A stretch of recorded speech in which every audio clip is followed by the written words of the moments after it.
Well. Good evening, everybody. Welcome to the Apex E-Series Showdown here on V-Speed Racing Network. I'm Eddie Smith, and tonight, boy, we got a mess for you. It's going to be the most exciting Turn 1 in the series, and then everybody pretty much just driving by themselves for the rest of the time. That Turn 1, though, is going to be exciting. You want to stick around for that one. Thank y'all so much for joining us. We've got a great race for you here tonight. It's going to be a lot of fun. Want to thank Apex Sim Racing Custom Gear, ApexSimRacing.com. And go check them out. Jimmy over there, man, does a great job.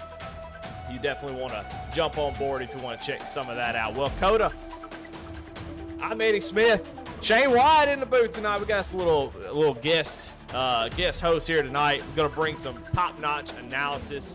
And Shane, how you doing tonight, brother? Good, man. How are you doing? Happy to be here. Well, COTA, it's a big ass track, and that's just a way of saying it. It is built for Formula One. It's built for, winged cars that are specifically designed to go around really fast corners with a lot of grip, and then we dump big ass stock cars on them. And what a bad idea that is. But we're here for it. It's going to be a beautiful disaster, and we can't wait to see how it plays out. COTA, what do you think about it here, Shane? How do you feel about this type of track and this type of car? Yeah, like you said, man, it's built for those, open wheel cars that can really rip around these corners, and then you put these things on here that are, 3 times the weight, and they're not open wheel. So, I've driven it myself. I'm not very good at it, but yeah, it's definitely going to be interesting. And like you said, turn 1 is really, you can make or break your race there. I mean, you can pass 3 or 4 cars, but you can also wind up in a huge mess. So I think turn 1 on lap 1 is really going to be something to look out for. But, if you have a battle going on and they go down to the 1, they could really mess things up really quickly. So I think that's definitely where you're going to want to focus. But, you'll find action all over this track tonight. Yeah, well, I'll tell you what, let's jump into qualifying, because there is some exciting stuff going on with qualifying. We're going to jump right into it. Maybe, I don't know. It's not working. What's going on, Shane? There it is. We got open qualifying here at COTA, which is insanity. I mean, just unbelievable. I can't believe it. I mean, look, we got teammates right here. This is Tracy Passons and Alan Nash battling it out for their qualifying lap. That did not expect this, but this is as Bob Ross would say, a pretty happy accident. We got only 10 minutes of qualifying to get laps down, and this is a massive track, 3.5 miles pretty much, and you cannot drop a wheel off or you're going to be in trouble. Yeah, I mean, like you said, if you drop one wheel off and you get an off track, it's going to disallow that lap, and then you're going to have to come all the way back around again. So with only 10 minutes, they're definitely going to be trying to get, every lap done and try to stay with each other. But the plus side of running together is that you'll be able to catch a little bit of draft on the straights. Downside of that is if you get into each other, it's going to disallow that lap. So, you're really running it, very interesting here. So it'll be interesting to see who gets the pole and how it pans out. Yeah, and sometimes the best things that happen in like a league race or iRacing is the happy accidents like this where, oops, we made a mistake, and I don't know if it was a mistake or not, but I love it. I'm here for it. Nobody has been able to put a time down just yet. We're almost halfway through qualifying, so hopefully somebody's going to get to the start-finish line. I mean, it just seems like maybe you just racing to complete a lap. So, yeah, I mean, this is going to be an interesting race tonight. I'm looking down the list of people that are on deck for racing tonight, and I know everybody's got some different folks that they're looking at, but always when I think of road courses and I think of drivers, Michael Kostic comes to the top of my brain as one of the better road course racers that I know. He is very good at these tracks. He's very good with this type of combination. He doesn't love it, he says, but he says that he can get it done if he needs to. So I'm looking for Michael Kostic to kind of stretch his legs here tonight. But we got some folks. I mean, Stacey Holmes in the 32 truck was out front on practice, set the best time. So we might have to pay attention to him or her. Don't really know for that first name is. So. But, yeah, we've got a lot of folks right now. Jonathan Cofield goes to the top of the board with a 2:18. That's fastest by 1.7 seconds. Is Michael Kostic going to come around to complete his lap pretty soon? And we're going to see who's on the top of the board. I mean, Jesse Whittington, you race with him over at Full Lock Entertainment or Racing. Shane, what do you feel about his chances here? First race of the season for Jesse. Yeah, I mean, and you would think from watching him race that he's, been on the sim for years. He's only really been on for, right about a year now. So, Jesse's a great guy, but he's definitely put in a lot of work here on these road courses to try to refine his craft as far as that goes. But what I've heard a lot on the grid and, down on pit road is that under braking, the car is really chattering. So you're going to have to watch for that tonight because if it chatters too much, you're going to get tight, you're going to get loose or both. But you can see Costa goes off the track here. That's what you're going to have to watch out for in turn one is you can send it down in there, but you got to perfect that entry or you're going to get an off track and your time's not going to count. Yeah, he pulled off of there because he went straight to the top of the board. So a 2018.8, the best his teammate Jonathan Cofield by just over a tenth of a second. So both those drivers, Bandit Motorsports, I mean, just laying down some heaters here early. Jesse Whittington comes home. Well, doesn't come home. He's going to stay at COTA. 1.5 seconds off of the pole time, but still right there in third. So Michael Kostick showing his strength early. I feel like he's going to be tough to beat here tonight. Yeah, I was looking at practice times and I noticed that he didn't lay one down. So, I was just thinking maybe he got late, but I guess he proved me wrong. Maybe he was confident enough knowing that he'd come out here and put on a clinic. So I think him and Cofield are really going to be the two to watch. Like you said, they're teammates, so you can kind of choreograph those turns and, how you're going to attack them. But like you said, Jesse Whittington, Stacy Holmes, both of them were doing really great in practice. So I think those are going to kind of be the four to look out for. But you got Lucas Lyons and Cunningham up there as well. Both of them have gotten some pretty respectable times. So seems like you're going to have a lot of drivers kind of in the mix tonight, and that is going to make turn one very interesting. Yeah, we got a few drivers. Matt Rogers, Stacey Holmes, Tracy Patterson, and Kyle Roberts have put down a time, but they've all got off tracks, which in qualifying, it's weird. When you're running practice and you're running in the race, you can get all the off tracks you want as long as there's not an incident limit. And a lot of guys practice with that in mind. There's a lot of opportunities for runoff here where you kind of run off the main track just to get a better exit or a better entry. But in qualifying, you can't do that. It'll invalidate your lap time. It's such a weird thing that iRacing does. I mean, they don't do that in real life. I'm not really sure why they do it, but I think they're just nervous. People are going to set times, doing funny stuff. So it's sort of kind of puts you in this box. And if you're not careful in this track, man, I'll tell you what, it's so easy to get a 1X. There's a couple spots on the track that, I mean, you don't have to get all four off and you get that 1X. So a few drivers really struggling to get that. Stacey Holmes does get the third positions. He jumps up the board, going to knock Whittington down to fourth.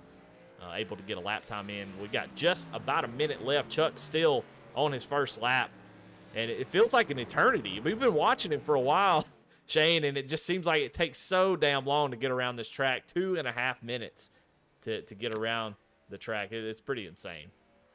Yeah, I mean, 2.5 minutes, that's one of the longest lap times that you're going to see on the schedule. I mean, you're going to go from 2.5 minutes all the way down to, at some tracks, 20 seconds. So a lot of these guys most of these guys really are mainly oval racers. So when you take a bunch of oval guys that are used to turning left and dealing with aero tight and, tire wear and all that stuff, and then you throw them on a track that's historically a Formula One track, it just throws everything out of the window. And, you were talking about track limits. I mean, some of the races that I've done, have been a part of, I mean, some guys would go off track, 100, 150 times throughout a 40 or 50 lap race. So you definitely have to change the way you drive during qualifying because you don't want to start at the back.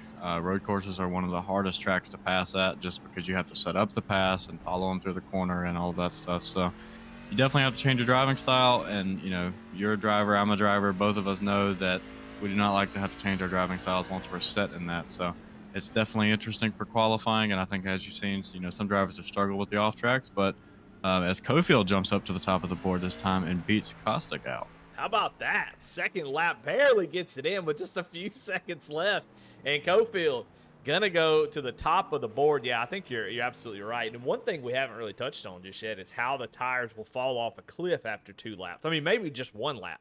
I think you get down to the cords by the end of lap 1, and then you're just chasing it the rest of the time. So that's something to be paying attention to in this race is tire wear is going to mean everything. That first lap's going to feel real nice, and then after that, you're going to be chasing that mess for the rest of the race. Now, we do have a couple of interesting things about this race that will kind of, I don't know, change how that goes. But let's jump into the grid first. We'll talk all about that in just a moment. And let's see who is going to start on the front row. Of course, we got to give out the Chuck Pegleg Pole Award, which is going to go to Jonathan Cofield, who we just talked about. Set the pole time with just under about 5 seconds left in the qualifying session. Let's jump right into the Low Cash Motorsports starting grid. Michael Kostic going to start in second. So you got a Bandits first row. Row number 2 is going to be Stacey Holmes and Jesse Whittington. He's making his debut here tonight. In fifth, going to be Daniel Cunningham with Alan Nash in the 6th position. 7th, going to be Lucas Lyons, Charles Stevens in the 8th spot. 9th, going to be Kip Easley, Garrett Kinder, last week's winner, in 10th. 11th, Chuck Felt's going to be rolling off in that 11th position. Aaron Adcock in 12th. 13th, going to be Johnny Cofield and Kyle Roberts in 14th. 15th, these guys did not set a time. Matt Rogers, Tracy Passons, Daniel Holcroft, Josh Lokovitz, Christian Dedman, Alan Smith, and that rounds out your grid. So a lot of those guys did try to put down qualifying, just couldn't get it done. And so they'll have to start from the back. But I would imagine not going to be too upset about that. Well, let's take a look at our cams. Who we got here tonight on camera. Definitely always appreciate guys showing their cams to kind of give us an insight of what they're dealing with. Sometimes you can see some emotion, good and bad. Shane, I know you're not a big cam guy, neither am I, honestly. But you know, I don't know. Do you like the idea of being on a camera where everybody can see you pick your nose and all kinds of, you know, you leaning your head the wrong way, you hold your mouth. You know, there's a lot of guys who do things they don't really know. I've seen a lot of mouths wide open when they go around the corner, lip biting, tongues hanging out. What are your thoughts on cameras and who we got here tonight? Yeah, and you know, in the history, I've never really ran a cam, but starting this year, you know, in the series that we're running, I've started running a camera, so it's definitely weird because I didn't know that, you know, I turn my head as I turn the car. So if I'm turning left, my head goes to the left. If I'm turning right, my head goes to the right. I didn't realize that until I went back and watched. You know, it's all, you know, I was in the corner and my head was turned sideways. So it's definitely interesting, but no embarrassing moments on the camera yet. So let's hope we keep it this way. But like you said, you know, we're going to see these guys, you know, rest on the wheel, especially once we get later on into the run and these tires are completely gone. You know, I was getting complaints that the truck was loose. Some said it was tight. Some said it drove fine. Some said they didn't like it at all. So, you know, once you get into a run and you kind of see how these tires start to expire, it is definitely going to be interesting, and you'll be able to see firsthand how they're wheeling these trucks around this place. Yeah, let's take a look at your schedule. Well, I mean, we've only 5 races in, and we got just an amazing race at Bristol. Very similar to what we saw on Sundays, where the truck was super loose. Guys were all over the place. They really had to change the way they drove. It was a weird how that worked. It was just a wild race Thursday night, and then Sunday turned out to be very similar. But we got Martinsville next week, which will always be pretty crazy. So we'll see if how much better next week is going to be. But a lot of races still left to go. Going to be good. Let's take a look at your point standings. Jonathan Cofield currently with the points lead by 30 points. Look at that massive lead here early. But we do have some drop races. But all the opportunities that you have for points are pretty big. So you'll be able to kind of scoot up down the list as long as you have some good races. We've been having about 20 car fields. Right at 20. So plenty of opportunity for folks to kind of move up and down the list as we go on. Well, COTA, we've been talking about it. There's the map. I mean, you could see just how wild it is. It's actually it was designed after about 4 different F1 tracks that kind of mushed it together. The same creator of a couple of different ones, but it's located in Austin, Texas. It's the home of the United States Grand Prix, and one of the newer tracks in the world. Opened in 2012. Big old capacity, and they fill it up on F1. You see about 3.5 miles. Take a look at the race analysis. This is going to be the big thing. We're going to talk a little bit more about that as we get ready to go green. But Craftsman trucks, fixed setup, 30 laps, but that stage break at 10, I think is going to be a big important piece to this whole puzzle. We don't normally see cautions at road courses, so that stage break will definitely make this a little bit more interesting. If you had a bad qualifying effort, you will get an opportunity to improve on that. as you'll come down with, with a caution. But top 10 will score points, so you want to be in that top 10 if you can be. Well, here we go, getting ready to go green, coming around what I think is the last corner. I don't know. I'm gonna be honest, Shane. I'm gonna be lost a lot of times on this track. Put very little time into it. We'll just guesstimate. And honestly, if you just say a turn, I'm gonna believe you. If you say a turn number, I'm gonna say, yep, that's it.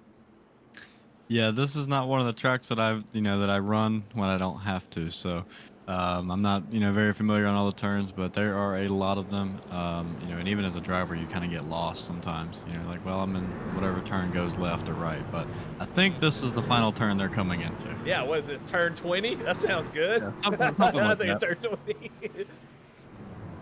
All right, here we go down into the final corner. They're going to lead us out this long straightaway. This is going to be the most exciting part of the race, maybe the second most after the stage break. So we're going to see how they fare into turn 1. Jonathan Cofield going to lead us down to the green flag. 30 laps here at COTA. Who is going to come away with the victory? Green flag is out. Down into turn 1. Here they go up the hill. They fan out 3 wide as they go down to this very tight hairpin. Cofield going to have that bottom line. Cossack going to try to make it work. Everybody gets through cleanly, and that is win number 1. I think we all won something there. Is side by side Stacey Holmes and Michael Cossack. Yeah, I was kind of surprised to see him only go down there, 2, sometimes 3 wide. I mean, sometimes you see him fan out 4 and 5 wide. So definitely a good job there. But it looks like Cofield's got the early advantage here. But, everybody's pretty close together here. So I wouldn't say that, Cofield's too far out. But, I mean, you got Whittington right there on the back bumper of the truck in front of him. So everyone right here is kind of under a blanket so far. Yeah, and, oval racers tend to be a little bit less aggressive at road courses. Oh my goodness, it's Whittington gets sideways off that corner. That's good. That's corner number 6, sure. Maybe. But you saw him slide those rears. That's something you don't want to be doing this early. But Stacey Holmes really putting some pressure here early on Jonathan Cofield. But yeah, I mean, you see these oval drivers really take it easy at tracks like this.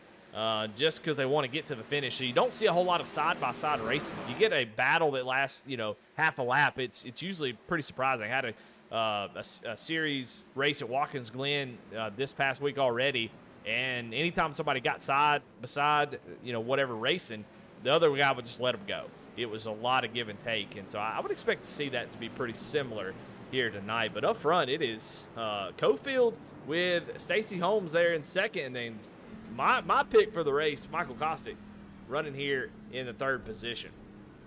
Yeah, we'll have to keep an eye on Whittington here in the next couple of laps, because when you slide your tires like that, they are not very happy. They heat up really quickly, and it really takes you about 2 to 3 laps to get them cooled back down. So until you get them cooled back down, they're going to be very slick. And if you slide them again, you're going to have to repeat that process again. So definitely going to have to take it easy here to try to cool those tires down. But it looks like as this lap is going on, Cofield is just building more and more of a gap, which is exactly what you want to do here at these road courses. The more of a gap you build, the harder it is for that truck behind you to catch up. As you see Stacey Holmes really send it into that last corner to try to get to Cofield. They're going to be real close coming down here into turn 1.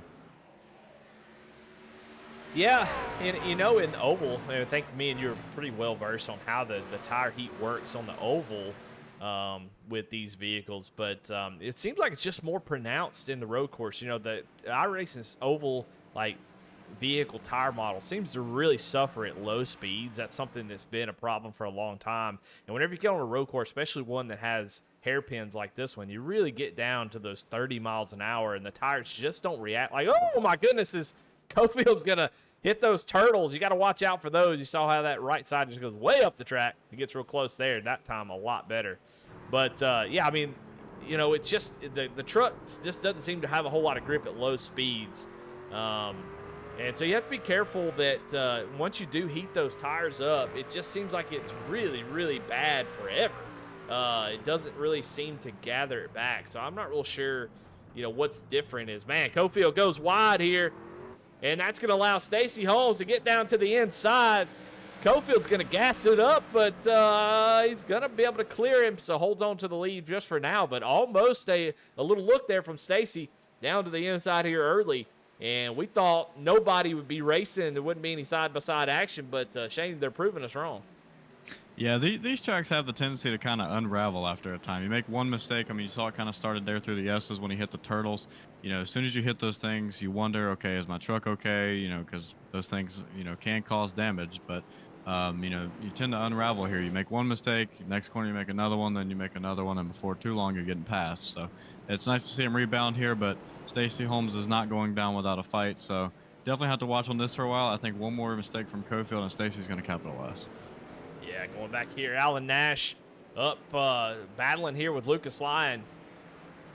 This has been a battle that's going on for a little while the leaders kind of take it easy. Man, look at Lucas. He ain't taking it easy. He's jumping right on the back bumper of that 27, trying to make some passes. Now, one thing I will say before we jump into this battle is that there are a lot of off tracks. And so at these road courses, I could literally click and go back and show replays for, I don't know, 10 minutes straight at some points because people are running off in the track. So we won't show every time somebody runs off the track. If it's a major, you know, player maybe for the lead or something like that, we will. But honestly, it would take all day to go back and check all this. Now look here at Cunningham having some sort of issue there on the last corner, and that's going to open the door for Alan Nash. And here comes Lucas Lyon. They're going to come get on the left side of him. We'll see if he can hold it right here. It's a pretty scary point, I think, to go side by side into this little S sweeper part, and you see Cunningham actually backs out of it.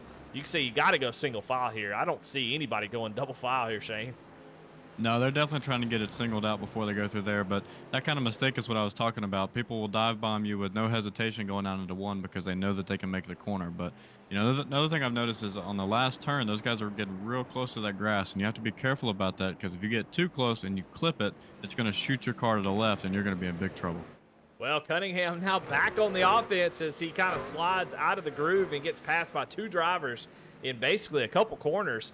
And he was trying to fight back with Lucas Lyon, but you know, Lucas, you know, I'm only gonna say this one time, but I do like to highlight it. Lucas is one of those drivers, man. He is so fast. If he can keep the tires on it, he is going to get up there and battle in the top 5 all race long. Can he keep the tires under him? That's going to be the big question. That's something that we always talk about with Lucas. Last week actually did a great job managing a truck that was wrecking loose pretty much the whole time. Is Alan Nash going to get a little out of shape there, and that's going to open the door. Here comes Lucas, going to stick his nose in there like you said, Shane. Yeah, they're going to be battling here going through the corner. You know, Lucas seems to be sliding here a little bit, but they're going to try to stay side by side here as Lucas locks up the left front there. That is not going to help him. Yeah, just overdriving it, trying to make that pass and get clear, but Alan Nash making it very difficult. Totally different than the race that I saw the other night where guys are really trying to race, and I love it. That's why we love stock cars on road courses, because you get this type of fender banging. You know, a lot of your IMSA stuff in Formula One and IndyCar, they're a lot like soccer. Like you touch them, they're like, oh, don't touch me. But in this type of racing, we like to lean on each other and push each other and move each other around. As Lucas kind of got out of shape there, it's going to open the door for Cunningham. But that's the best part about putting these things on road courses, just how much shoving and pushing that you can do and able to continue on. In Formula One, you make a little bit of contact, the wing comes off, and you're pretty much done. So this is really great racing. And so far, it's been that way here. Yeah, it looks like Lucas might be in a little bit of trouble here. I mean, obviously Cunningham outbroken going into one, and now you're going to have Charles Stevens right there on the back door waiting for another mistake. But Lucas is going to slide it back in front of him going through the S's, and that is a very risky move to make, but I like it. Hey, I've had the privilege of racing him a lot. Oh, and he clips the curb there as well. They are doing everything they can right now. They're getting with it. Oh my God, they're going to make contact. Teammates, these guys are teammates. Look how they're racing. Charles Stevens going to sneak through Kip easily. Going to try to get that 8 machine through there. And Lucas, he feels, you can definitely see the desperation of trying to hang on to these spots.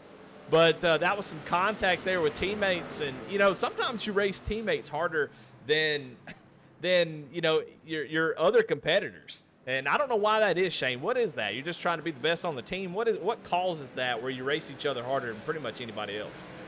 Absolutely. I mean, you have these team meetings and stuff like that, and you go and you kind of debrief with your team what you guys did right, what you did wrong, and it's just a different feeling when you come back and you know that you're the driver on the team that did the best, right? You finished the highest up, you kind of carried the banner for the team, So, you come back to those team meetings and you feel like you have a lot more input, or that your input maybe means more. So a lot of times it's not even true, but it does give you a really good feeling. So I think you definitely race them a lot harder. What I'm noticing is a lot of these guys are getting out of shape on corner exit, and that's only going to get worse as we go through. As we got a spin out of that turn. Yeah, looks like maybe Charles Stevens goes around as we're on board with Kip Easley. We really won't show that because I'm locked into this. I want to show people's camera, so we're going to show a little bit of Kip Easley as he drives around this track. Him and Garrett Kinder have been battling. But yeah, it's interesting. You get in those pre-race meetings. I don't know what your pre-race meetings are like, but I've been in pre-race meetings where it's like, all right, guys, we're going to work together. We're going to give each other plenty of room. And you go, okay, as Garrett Kinder's going to go a little bit wide here, but able to keep it going. You get in those pre-race meetings, everybody, all right, we're gonna give each other room. If somebody, we'll just work together, let's try to get this done. And then, the first, second lap of the race, your teammate cuts you off or blocks you, and you're like, all right, now that's out the window. We're done. And so it becomes a damn fight. I'll tell you what, it's about to become a fight is this damn lead. As man, look here. Oh, as soon as I go to show it, Stacy drops off just a little bit, but Stacy Holmes has been kind of running down Cofield on this lap.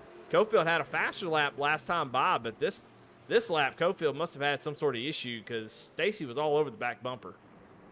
Yeah, and I feel like, honestly, as long as you stay within like 6-7 tenths of a second, it's not like oval racing. Here on the road courses, you have a chance with one good corner, right? If somebody overshoots a corner and you have a really good one, you're there. It's not like oval racing where you have to build it up for laps and laps. So as long as you're somewhere close, especially going down into one, you always have a chance, especially here with all these hard braking corners and everything. It opens up the door for a lot of mistakes. With a lot of mistakes comes a lot of opportunities. Yeah, I think it's a great point. And we're going to kind of deep dive into that a little bit because you think about Watkins Glen. Watkins Glen has 8 turns, and that's 8 opportunities to make a mistake, and a lot of those are pretty much connecting turns. So it's about 6 really opportunities to make big mistakes, and it's a very simple track, simple layout. But at a track that's got 20 turns, that is 20 opportunities to make mistakes, and we've already seen just how difficult. I mean, these turns all connect in some way. That's a very Formula One style track, characteristic where you got to set up turn 7 in turn 4. You know what I mean? Like you can't, you really have to think about the next 3 or 4 turns ahead of you at a track like this to be able to be fast. And so there's so many opportunities to lose a ton of speed. Absolutely. And not only that, a lot of old drivers are kind of in the habit of looking at the bumper of whoever's in front of them and kind of using that as a gauge, where here you can't really do that because they might brake before you, they might brake after you, and before you know it, you're off in the grass, trying to figure out what happened. So Cofield definitely had a good lap this time, but like I said, as long as Stacy stays somewhere in the vicinity of Cofield, I think he still has a chance. And obviously there is a very long way to go, so a lot of things could happen here. I've seen people spin out from the lead, get spun, all kinds of different things. But, we'll keep on harping on turn 1, but that's definitely where, I think you're going to make or break this race. But these S's as well, because you have to really make them as straight as possible without getting a penalty. Because if you go too far off, the officials are going to hold you for a certain amount of time. So you got to stay off of those turtles there, try to make this as straight as possible. That way you can have the best time around here as possible each and every lap. Yeah. Yeah, and I think the big equalizer here at this race is going to be that stage break at lap 10. I think that's going to give you opportunities to really, like if you're Lucas Lyon, push it, try, see what's going on, and then kind of settle down for the last 20 laps. But you don't see, man, Stacy's going to go real wide here, trying to keep that momentum up. Does a great job, actually. That was a really nice exit. In normal road course racing with the stock cars, most of the time nobody has full course cautions on. You would never throw them anyway. People just run off and come back on. But with this stage break, I definitely think that makes things interesting when you can stack everybody up and go after it. It's not going to be good for Cofield and Holmes because they feel like they're kind of pulling away from the field. Cossack's about 2 seconds back from them, but I don't know. It's interesting to have this stage break. I'd be interested to see if there's any strategy calls, tires, no tires, to try to get that track position and make it a little bit more difficult for some of these leaders. So we'll see how that plays out. I think that'll definitely give a little rub to the way this race might end. Absolutely. And I mean, like I said before the race started, road courses are one of the hardest tracks to pass on. And so if you go with a two-tire strategy or you go with, I mean, just fuel, right, you'll get that track position, but you're going to be wanting those tires at the end of the race. So you're definitely going to have to kind of balance it out here. This is where, having a real crew chief or having, someone that can kind of, remind you of those pros and cons is definitely a benefit. But, there's a bunch of different strategies that can come into play. And that's why I love kind of having this reset here at lap 10. But another thing, I was looking at the leaderboard here. I don't think it'll be in effect before the end of the stage, but definitely look towards it at the end of the race. You're going to have lap traffic, right? And these guys are going to have to go through lap traffic, and that's really going to be where let's say that Stacy could set up a pass on Cofield, or Whittington could set up a pass on Caustic. When you come up on these lap trucks, especially through the S's and down into one and stuff, you're going to have to be looking out for that and how they're going to use those as a pick to kind of get around them. Well, we'll go back into the field just a little bit and find the biggest mover of the race so far, which is actually really impressive. Josh Lokovitz up 6 positions now. I think he is definitely a beneficiary of guys running off the track, and that's definitely a strategy you see a lot from oval drivers. If I could just stay on the track, I've got a good opportunity. That's pretty much my strategy. I don't try to be fast. I'm terrible at road courses, but I just try to stay on the track and minimize mistakes. And so far, Josh Lokovitz is absolutely doing that, and he's been able to kind of gain some spots from it. And that's sometimes that's the best you could do, is just stay on the dang track and let the other guys run off, and you kind of, that won't be a race winning strat, but it'll definitely be it'll gain you some spots. So he's doing a good job so far. He's running pretty quick times. He's got Aaron Adcock right in front of him. Absolutely. Josh races for me in Xfinity, so I've gotten to know him really well. He's a really steady driver, and he really does do a good job of, minimizing those mistakes. I talked to him before the race. He was kind of harping on the fact that he does not enjoy road courses. This is definitely not his cup of tea. So, you've got oval guys that love it. You got oval guys that don't love it, but are also good at it. And, you got guys that just don't like it at all. So, Lokovitz, he might not like it, but he's doing well here so far. And I think as long as he keeps minimizing those mistakes, I think he has a chance to come away with a pretty good finish, especially after the stage break, and everybody kind of bunches it all up together again. Well, the next biggest mover is Matt Rogers back here in the 96 machine. He started 19th, currently running 15th. And I talked to Alan Smith earlier in the week, and he said, yeah, Matt Rogers, a guy that really surprised you on a road course. He definitely takes to him very well. Didn't have a great qualifying effort at all. Didn't put down a time. And so he's going to have to work his way through the field, but he's got that stage break to try to do something with it. But I would look to see Matt Rogers try to sneak into the top 10 before the end of this thing. I think if you start at the back, it's going to be tough for you to get up there and battle for a top 5. But I think a top 10 is definitely something that he can get done. But man, I don't know. Right now, it's all about Jonathan Cofield, who's out front. Had that little kind of shake up front. Stacey Holmes able to close the gap, but Stacey now back 2 seconds on Cofield. And what do you think? I mean, Cofield, you can see his truck is sliding through there. He's not playing around, but I mean, what do you think these guys running in the top 5 or so? How much are they really pushing that truck, knowing that stage break is coming up in just a couple laps? Yeah, I mean, I definitely think they're pushing it. But what it seems to me is that Jonathan's really kind of fallen into a groove here. You kind of see him taking every corner pretty smoothly. Obviously, he's getting a little bit loose on exit, but that seems to be happening with everyone. But, earlier we saw some mistakes, and we saw him kind of iron those out. It looks now where he's more, in a groove. But you can see towards the end of the straightaway here, that will be their first lap truck that they're coming up on. So that could play, a factor here at the end of the stage, depending on how quickly they, catch up to him. But you're seeing from the RPM limiter there and the sound of the truck that these tires are starting to chatter entering the corners. And when that happens, it feels like you have no brakes and the truck is just completely sideways. So it'll definitely be interesting to see how they get around this lap traffic when they're sitting here battling for a stage win. Yeah, that's a really good observation out of you with that RPM gauge. It looks like Johnny Cofield just going to move off the track. I mean, that doesn't get much better than that. But yeah, also notice that he's running a very low gear in the corners. It's very tempting to put it in second and let it rip, but that is a quick way to burn the rears off. So it's running a lower gear in these corners, They got plenty of power to make it work, but it just keeps those rear tires from breaking loose. And so you're seeing that out of these guys, just doing whatever they can to save those tires, man. It's a huge, it's really important. And, while we have 10 laps here, you really got to save them the next stage. 20 laps, it's going to be double what we're running here. Right. I was wondering earlier if some of those guys that were towards the back that were running it real easy, maybe they're trying to set up a strategy, right? Maybe if you run the first 10 laps real steady, maybe you can take 2, maybe you can take just fuel here and try to, try to skip the field here and start up front with a good track position. So yeah, I'm sure everyone's playing different strategies, but as a broadcaster and as a viewer of the race, I'd really like to see somebody try something interesting and just, let's see if they're able to hold on to it. Yeah, and normally we see pit road get closed in these stage break type races. And the way the stage break works in iRacing, it's not something that is coded into iRacing. Somebody has to manually throw that caution. And normally you see the pits get closed by now, but the pits are not closed.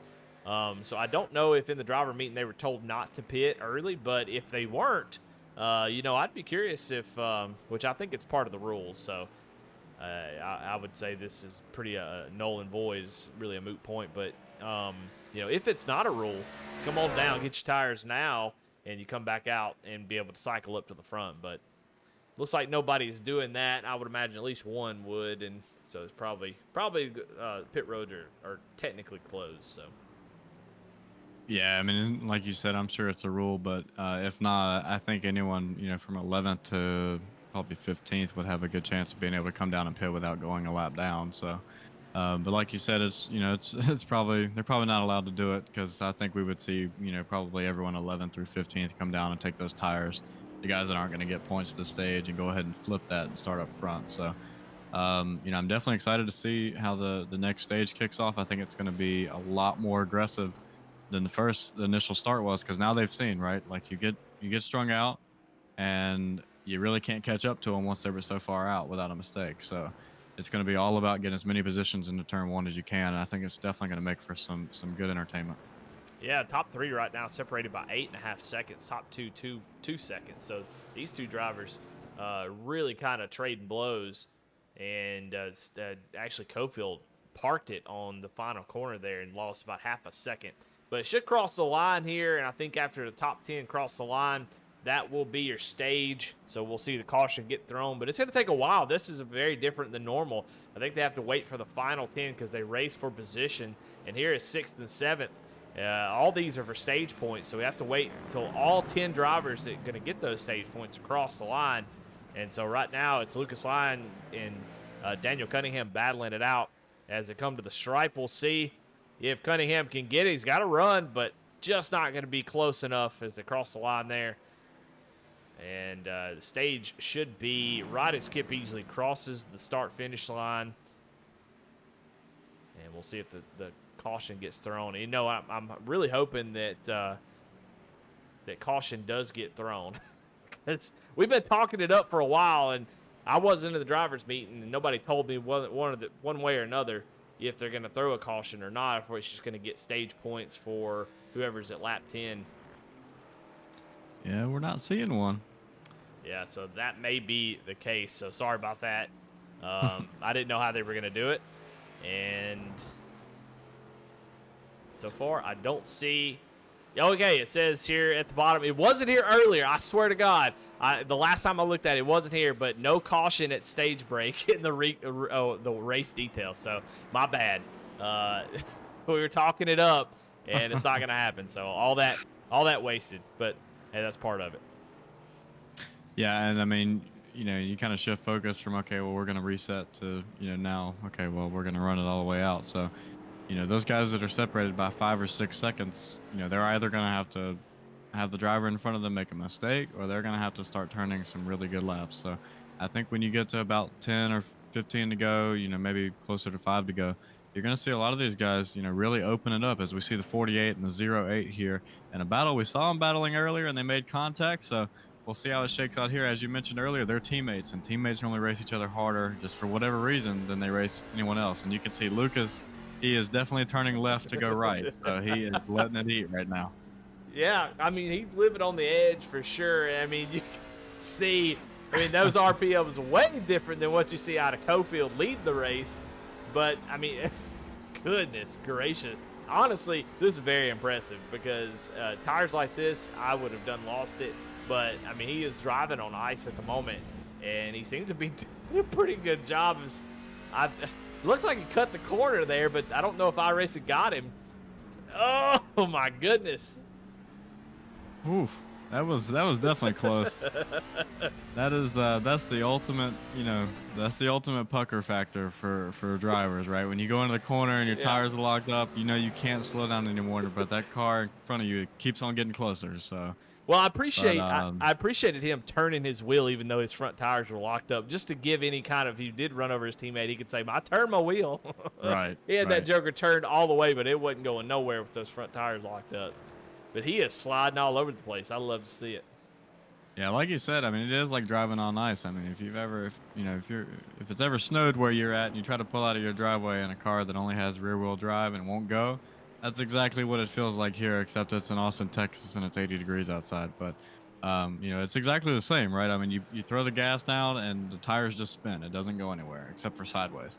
As you can see, Lucas, through all of these turns, is exiting sideways. So, yes, he's making burner laps, and yes, it's very entertaining, but his tires are going to pay the price for it towards the end of this run. So you'll probably see towards the end of this run, he's going to be, very all over the place as far as his tires go, and that could lead to some mistakes. But hopefully he's able to keep it under control, and catch back up to Cunningham here because we'd love to see a battle.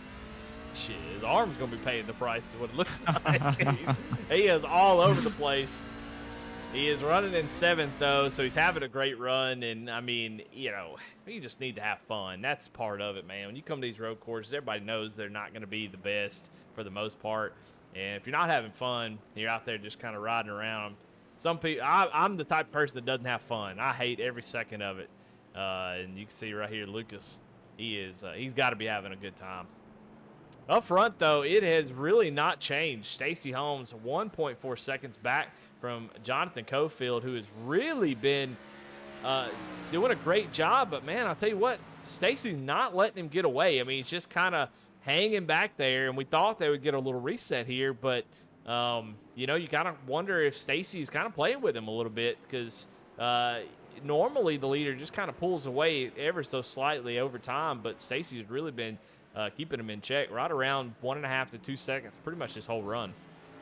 Yeah, I mean, we saw during practice, Stacy put down some awesome laps. So I definitely think it's going to be a tire management race. I mean, we're not even halfway through it yet, and we already see, some trucks are completely sideways, some are pretty stable. So I think as we get closer to the end of this race, we're really going to see the tire wear come into effect. You see Stacy get a little bit sideways out of that corner, but I definitely think Stacy is, saving the tires and trying to just stay in striking distance with Cofield. That's all you need. You don't need to be right there on him. You just need to be in striking distance. That way, if Cofield makes a mistake, you're right there on them as they're coming up on another lap truck, and every time they come up on one of these, it's an opportunity for Stacy or for anyone else to get around them. Yeah, just kind of jumped real quick. Luke sliding down on pit road, so the first driver to come down pit road, and he was definitely looking forward to this set of tires. The only problem is his driving style and pitting early here, he's got to go a long way. So I don't know if I love this call from him. I think I would have ran about – I would have tried to get as far as I could possibly go and then have the last little stint. But he comes down first driver to hit pit road, get 4 tires and fuel. So likely opening the pit window for anybody that wants to try an undercut or something like that. But I'm just not sure how well that's going to go. But first one down pit road. I don't know. Shane, what do you think? He just needed it? I don't know. You think that anybody might try a 2-stopper in this race? I don't see that, just because I think you're going to lose more time coming down again than you will on tires. But what I think that, Lucas started to realize, okay, I'm losing time on Cunningham, right? My truck is all over the place. I need to come get tires. And so I think, Lucas is probably going to come down, see that those percentages weren't exactly where he wants to be. So maybe he'll take that, kind of learn from it and be like, okay, so, tone it down a little bit here and there, but or maybe not. Who knows? But bold of you to think he looks at percentages the way he. Yeah, right. I know normally, if I go on a long run, right, and I come down at the end, I'm like, okay, my tires weren't where I wanted them to be. So We'll see how it shakes out, but I know that he is enjoying that fresh set of tires there, and it is like a completely new race truck. Yeah, well, got a little battle forming here. They kind of go back and forth. I've been watching the interval kind of go back and forth. But here's Charles Stevens in that number 84 machine. I think a Simrat market truck. So, It is. yeah, good looking truck. I tell you what, it seems to be modeled after a certain Cup car, but he is running down Garrett Kinder here down at the end. And see Garrett Kinder actually lock him up on entry. And so they got a nice little battle. This is for the 7th and 8th position at the moment. So Charles Stevens coming alive here at the end of this run. Yeah, and drivers have a tendency to look in their rearview mirror when somebody's behind them, right? And actually spend more time looking out of the rear view than out of the windshield. And when you're doing that on a road course, you have a tendency to lock the tires up just because you're trying to stay as far away from them as possible. And so when you get down to the turn and you see them closing in, you know, you lock your tires up. You can see you kind of have a shake out of them in front of them there, but it's always interesting to see how they react when someone's applying pressure, because running by yourself and just running for lap times is completely different than trying to we say run away from someone, right? So it'll be interesting to see how they straighten out these S's here and make them as fast as possible. To see Charlie looks to be a little bit better through them. Yeah, but the truck in front of him is definitely loose on exit is what I can see. Yeah, I was impressed how smooth Charles Stevens looked on that through those S's. 13 laps into this race, and how out of shape the 13 looks. Now, I'll tell you right now, he's going to jump the turtle there, and now he's going to get side by side, and he's going to go down into the corner slide. Garrett Kinder going to try to keep position, but man, Charles Stevens waited for the perfect opportunity. That's what you were talking about earlier, Shane, and took I think Garrett's going to look down at the inside, but he does not have enough rear tires to make that work. And you can see Charles kind of adjust his seat, said, all right, here we go. Yeah, and I mean, that's the biggest sigh of relief you can have, right? I mean, you're following a guy for, what turns out to be 10 or 15 minutes, right? And you're just every corner trying to say, okay, well, if he messes up here, this is where I'm going to pass him. You really have to plan that out, right? As you can see, they get together there. Did they make contact, or did Charles Stevens get a little bit loose? What happened? We're going to go back. Like Kinder came in there pretty deep. We'll have to go back and look. Yeah, Kinder's actually giving him the spot back, so I think you're absolutely right. As we'll kind of go back and see, oh, Lord, went not back far enough. We'll kind of see right here what happened from the helicopter view, helicopter on it tonight. And he's got a massive lead or, gap here. And then all of a sudden the 13 just locks him up, and boom, you're absolutely right, runs right into him. Yeah, and I mean, you can see the tire smoke from the 13 there. He was trying to get it stopped, but I mean, when you're coming into the corner that hot, right? I mean, think about it this way. It's been a long time since Kinder was right behind someone. It's probably been about 12 or 13 laps. So, it's different trying to go into a corner when you don't have a clean track, right? Because you got someone blocking maybe what you normally use as a reference. So, doesn't seem to be too much damage on the 84 there, and you got the spot back. So he locks it up going down to pit road. Yeah, Kinder's having some troubles right now. Well, you know what? He obviously gave the position back, so he obviously felt bad about making the contact. I mean, I've known Kinder for a long time. He wouldn't do it on purpose, and so just made a mistake, gave the position back, and then honestly, knowing the type of driver he is, you kind of get in your head about that type of stuff and go, dadgummit, and then you start making mistakes after mistake. So just a little bit of slide coming down pit road, and it may have just been a factor of just those old tires. But he decides this time to come down pit road, and along with him is going to be Aaron Adcock in the 17. Boss man coming down pit road to make his stop. He is running in the 14th position as he comes down pit road now going to drop a spot. But 4 tires and fuel. Aaron trying to get forward here as we should expect to see everybody come down pit road in the next lap or so. So pit road getting wild. But right now, look at this. 3-way battle. This is Tracy Passons, Charles Stevens, and Kip Easley. And then right behind him was Lucas Lyon on fresh tires. Boy, look at him. Charles Stevens is going to come to a complete stop. Sorry, Shane, go ahead. Now, you could tell that Kip, he was definitely set on getting that spot. He went all the way down to the inside there, and it's really tough to make it stick there. So great job by the 8 truck on making it stick.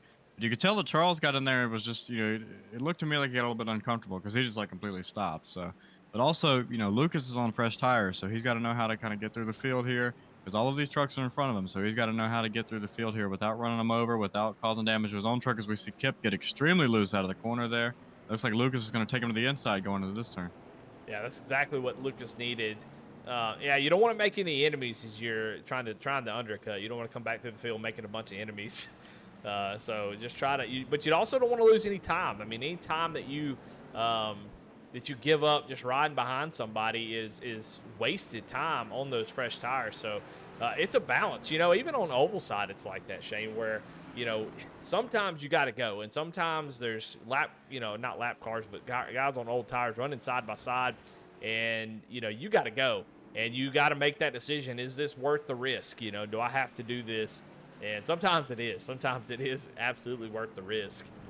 But that's part of racing. That's that racecraft. Anybody can put down a fast lap, I think. Anybody can buy a set of pedals and a wheel, but that racecraft takes a lot of time and effort to kind of build over time and have that type of, you know, thought process. And when do I you know, charge this corner? Kip Easley's going to get loose into turn number 1 and goes around.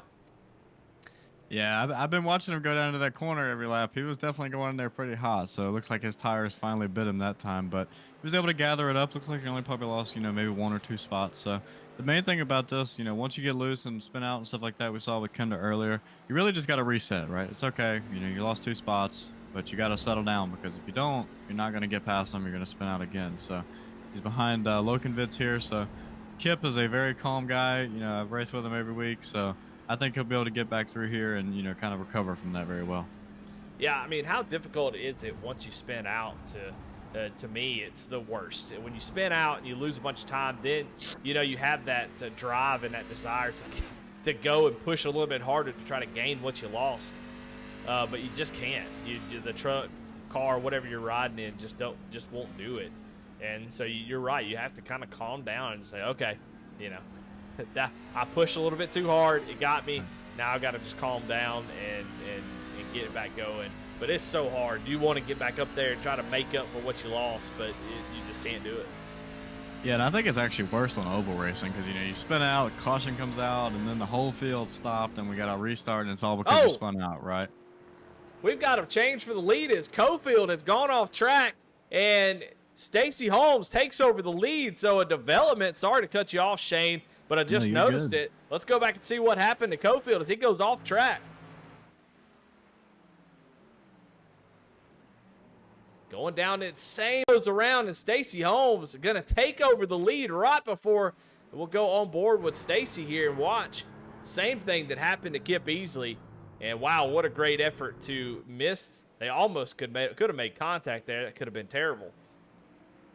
Yeah, and that's really a blind corner, right? You're coming up that hill and you come around that corner, especially if you've only got, you know, one screen. It's tough to see them there. So definitely a mistake out of Cofield, but that's what we said. It's a long race. There's going to be a lot of mistakes, and every corner is an opportunity for a mistake. So right now, Stacy's reaping the benefits of it, but I'd be very surprised to see anyone get through this race without a mistake. So we'll see how Cofield rebounds from it. Cofield's been really fast all race long. You know, we'll see maybe if he comes down here and takes this set of tires now that he's, you know, really heated up his tires he's got on the truck now. So we'll see how it shakes out, but definitely a costly mistake. I mean, he was, you know, 2.5 seconds in front. Now he's 2 seconds behind. So it's the first time all race long that Cofield's been behind someone. So we'll see how he attacks chasing someone instead of running away from him. Yeah, I mean, you called it, you know, great analysis by you, and it was just basically Stacy was staying within shot of Jonathan Cofield, and you talked a little bit about that. And if Cofield makes a mistake and you're right there 1.5 seconds back, you get to take advantage of it. And that's exactly what happened. He was right there, and Cofield just slid, got half sideways, turned it around, got going. If he was 8 seconds ahead, well, it wouldn't have mattered not one hill bean. You know, but Stacy was able to take advantage of that mistake, and here he is going to come down pit road, gets the lead, comes down pit road. Now going to put Cofield in a position where he has to follow him down pit road, or he risks losing any more spots to him. So both leaders coming down pit road here on lap 17 as they cross the stripe, and they'll give up the lead. Caustic has come down pit road, it looks like, and he was on pit road for 2.5 seconds. So interesting here for the number 4 machine. Everybody else has been taking 4 tires and fuel. Unless, I think my timing might just be messed up, because it shows he was on pit road for 2.5 seconds. And I don't see how that's even possible. So Not really sure what happened to Caustic there. No fast repair taken, so I think it might have just been a scoring error. But it shows he came down pit road, but he is running pretty far back. Right now, the lead goes to Jesse Whittington, that 94 machine in that USIC Chevrolet. And you kind of talked to him before the race, Shane. How was he feeling about this race coming in for the first time this season at a track like COTA? He's been running up into the top 4 pretty much all night long. Yeah, I mean, I talked to Jesse before the race, and this was kind of a last minute thing. He joined today, and this is when he decided as he gets real loose, he's going to overshoot that corner. Stays out of the sand trap, though, which is good for him. Getting that sand, it is hard to get out. But, no harm, no foul. Seems to rebounded really well, but he's going to have Stacy right on his bumper here. Yeah, Stacy is coming, and I'm confused because I think I guess my ATVO is just broken because it doesn't show Stacy coming down and taking 4 tires, but he definitely did. Yeah, he's going to go for the lead here. Trying to make quick work of Jesse and get that lead back. If he can put Jesse between him. Oh, my goodness. They almost make a little bit of contact there. Is Stacy trying to set up for this corner and kind of – that was an interesting move there, I think, to kind of push Jesse to not be able to go a little bit wide by putting that truck in front of him on the braking zone. That's an interesting move there. Kind of impressive, honestly. Yeah, I think part of that is because when you go into these corners, you want to make it as wide as possible, right? You want to exit all the way to the right and kind of chop the corner down there. So I think what he was really trying to do was push him all the way over there so that he could have the widest entry possible, because he knows that Cofield's fast. He knows that Cofield has a good truck. So he knows that one mistake, it's going to be, reverse, right? Cofield's going to be right on him. So it's crazy to think that, we just passed halfway and we've already had all this action. I don't want to hear anyone call road courses boring again, because this has been awesome. Yeah, I was kind of poo-pooing on the race at the beginning, but I just dislike this track. But it looks like it just depends on what kind of drivers you put on the track. And so far, it's been really entertaining all the way through. So right now, Jonathan Cofield is 2.7 seconds back from Stacey Holmes, and Cofield was faster early in the run. We'll see how hard he pushes. I think it's it's all. Oh, I think Stacey locked him up there. He saw a little bit of smoke, but it's always interesting to see. The decision here to try to run him down quickly and burn your tires up, or do you kind of take your time and run him down slowly? I don't know what the right call is for Cofield. He was definitely quicker early in the run, but you risk having those tires be wore out by the end of it. Now we go back to this battle. Garrett Kendrick, Charles Stevens, they have both come down pit road. We're pretty much done with pit road except for Jesse Whittington. He's the only one that hasn't come down.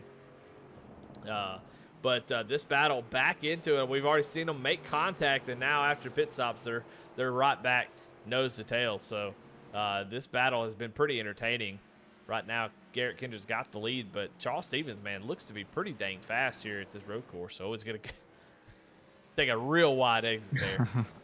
Yeah, we've seen a lot of them go out wide there, but I will say one thing that I've noticed: these trucks are really durable. I mean, he got hit pretty hard, in the rear going into that corner there, and he doesn't seem to have any major damage. So that's really good to see, to kind of keep more trucks into it and more people racing. But you can see Kinder really pulls in those last couple of corners, and that's what I was talking about with a track this big. Everyone's got their spots. Some guys are better through 1 and 2. Some are better through the S's, as we see that Kinder gets really loose on the exit of 1.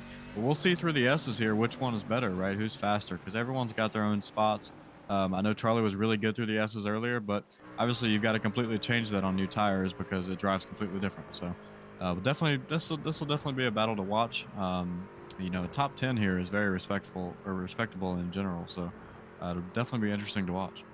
Yeah, Charles Stevens like butter through those S's. He's really perfected that. Kinder really struggling through there. So Kinder is really good pretty much everywhere else on the track. But, man, look how close Charles Stevens gets just from the S's. Then kind of gives it away there at the very end of it. But that's a whole sequence that what we just watched on board with Charles Stevens is a whole sequence of turns that if you hit everyone just right, you gain a lot of time. And, Garrett Kinder is going to get really loose there at that hairpin. We were talking about that at the beginning of the race. Those low-speed corners, man, they'll catch you, man. It just seems like in iRacing, the grip just goes away. And we've seen that happen a couple times tonight where it just seems like you lose all grip the slower you're running. Yeah, you get down to those low speed corners and you have probably the worst feeling that you can ever have, in a race car, right? We call it a four-wheel slide. So you go into the corner, you get into a four-wheel slide, and there's just nothing you can do until it stops. Because I mean, you can't turn, you can't put the throttle down, or you'll just spin all the way out. So really, you're just along for the ride. It's one of the worst feelings in a stock car, really in any kind of car. So you definitely hate to see that for Kinder, but he's been staying out in front of him, so he's just going to be careful in those low speed turns. The one that he just got loose in. I mean, there's a lot of them around this track. As we said earlier, it's a Formula One track. They're known for that.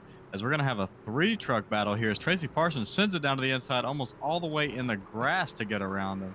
That's definitely an aggressive move, and I'm here for it. Yeah, he's out there in the paint. It's like we're playing basketball. He was in the paint there. And he is going to go to the right side. He's not going to have good position here unless he can somehow. Oh, he does. He actually outbreaks the 84 there. And actually, you know what? That's an impressive move by the 53. So he does a good job. You see Garrett Kinder. I don't know what he's doing. He's spinning tires down the front straightaway, going left to right. But he's trying to get away from these guys. They're going to come up on, looks like Johnny Cofield there in the 018.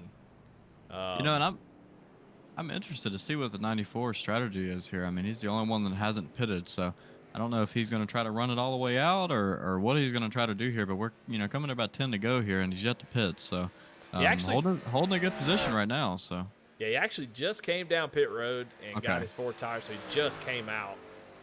But I mean, so far so good. Great job. I mean, he comes down in fourth, comes out in fourth, and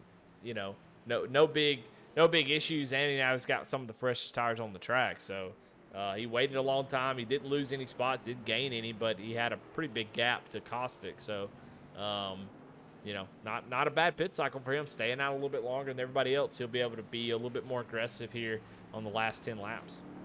That's the adjustments that these guys have to make, right? I mean, some tracks that are on the circuit, I mean, you look at Martinsville next week, right? If you come down and you pit on the green, you're going to go 3 or 4 laps down at a minimum, right?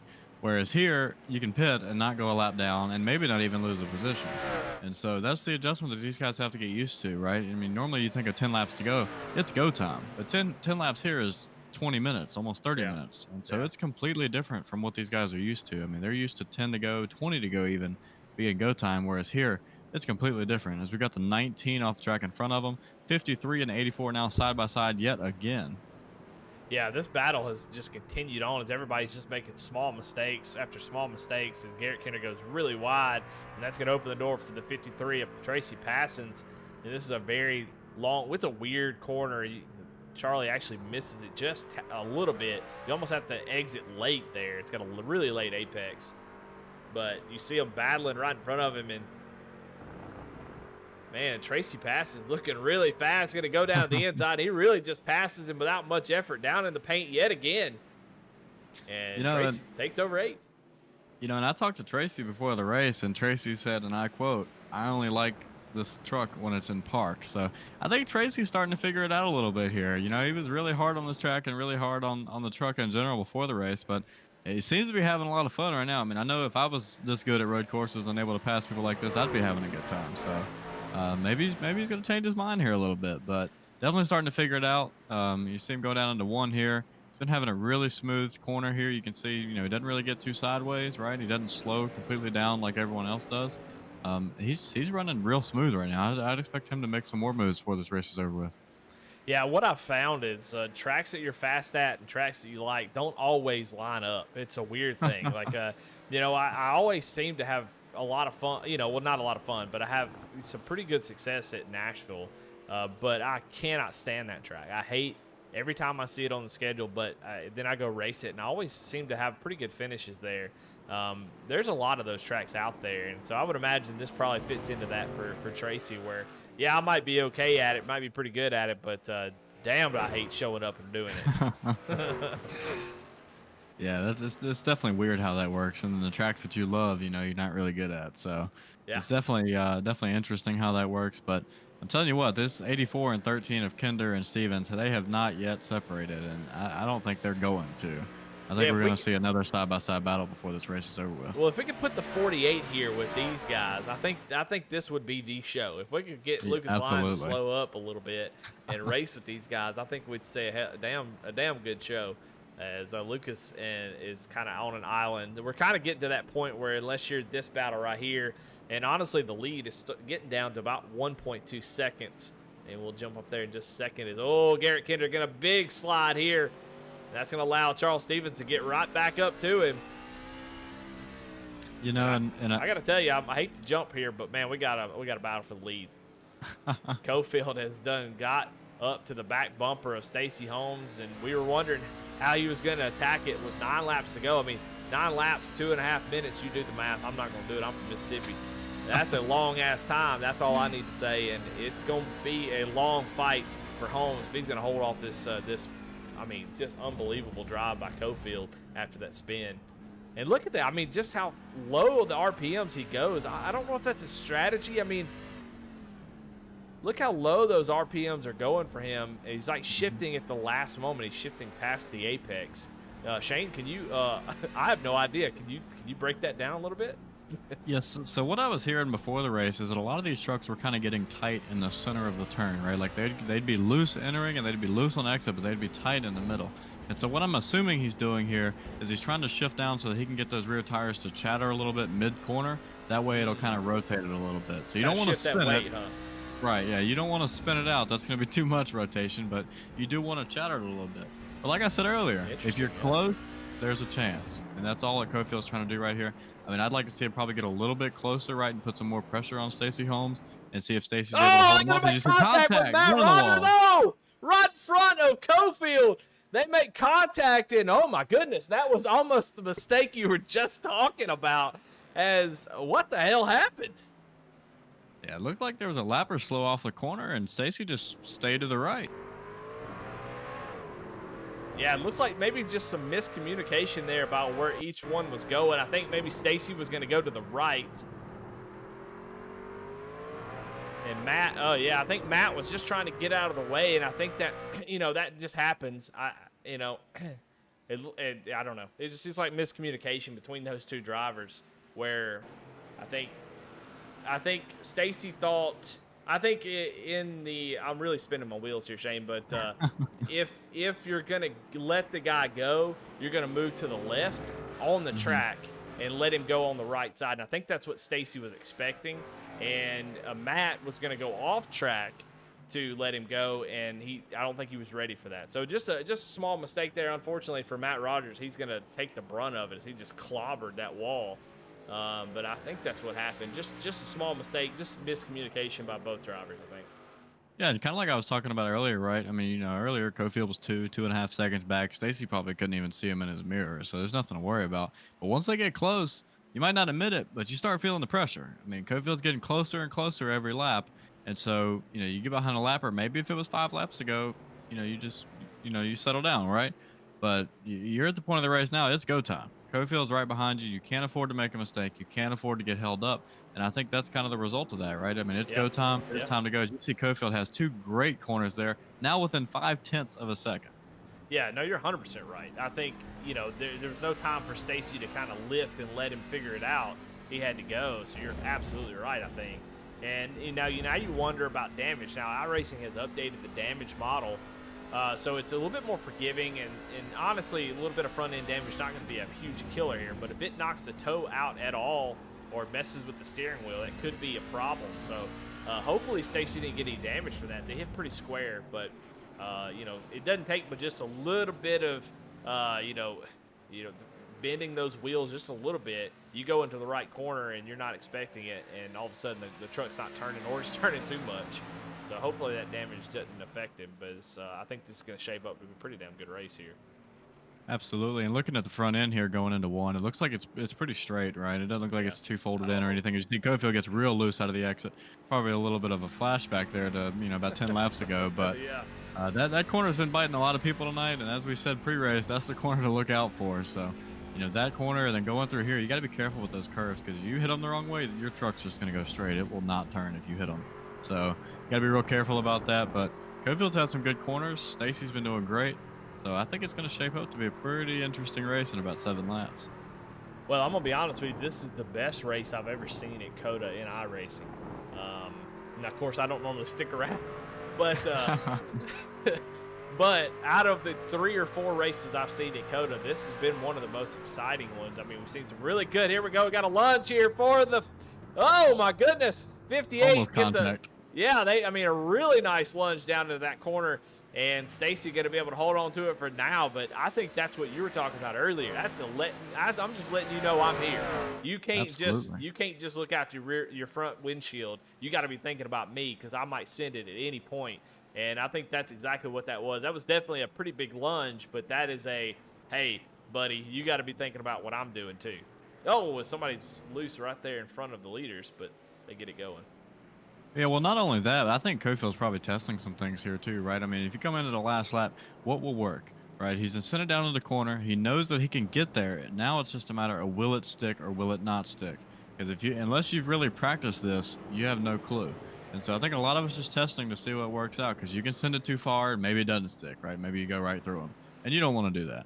But, he was able to make it stick there. So that could definitely be something that he tries on the last lap. So it could be him showing him, hey, I'm here. It could also be him testing some stuff. But what I do know is that he is getting closer and he's staying there, letting Stacy know I'm still here, right? So you can't forget about me just yet. But they've definitely been the class of the field so far as you see him shoot down to the inside and he is going to clear him. What happened there? We kind of missed it as Stacy went off screen. I don't know if he got locked up. Let's take a look at it real quick.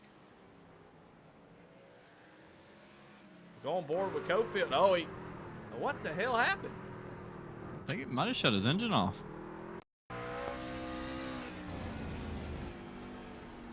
On board with Stacy here. Here it is. Oh, he got a slowdown. That's exactly what happened. He went a little bit too far. He dropped all 4 tires off, and that iRacing gave him a slowdown, and that is the mistake. I mean, these two are so damn close that all it takes is just one small little mistake like that, and they're pushing the truck so hard that he just clipped the left sides on outside of the track limits, and iRacing will give you a slowdown, and you have to give up the time that it thinks you gain, which is usually about, I don't know, about a second. Sometimes a little bit less, just depending on. So he had to get a slowdown, had to let Cofield go, and he did about as good a job as you can ask. Somebody, kind of given that spot. Somebody's loose right in front of the leaders. Who is that? Oh, that's Aaron Adcock. Spins it off into turn 1, right in front of the leaders. Yeah, and I mean, we haven't really talked about that much tonight. I don't think we've really seen it at all. But as they get closer and closer into this race, each corner they're going to go further and further out, and then in each corner they're going to get closer and closer to the grass. So, you really got to watch what you're doing here. They will hit you with a slowdown, and they are ruthless about it. They have no problems hitting you with one. So definitely got to be careful about it, especially through the S's and through that stuff, because you want to straighten it out as much as possible, but you got to remember what you can and can't do. So.